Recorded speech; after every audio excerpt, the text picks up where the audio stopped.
Hello guys! Tara samahan niyo ako sa isang bagong bukas na restaurant, Cocina Verde, located in Marilao, Bulacan.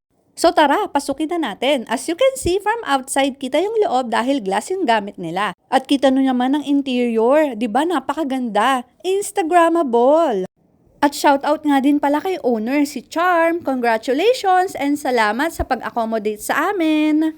Ito yung reception or yung cashier. And then, pwede ka magpicture dyan. Ito yung dining. Tapos, meron silang mga upuan na napakaganda naman talaga. Pwede magpicture. At ito lang kami ng family ko. Tapos, umorder kami ng kani salad worth 120 pesos. Tosilog worth 120 pesos. And then, ito free ito ni Charm. At syempre, hindi mawawala ang selfie. O siya, ito yung boodle set nila na worth 358 pesos. Kita nyo naman, sulit na sulit talaga.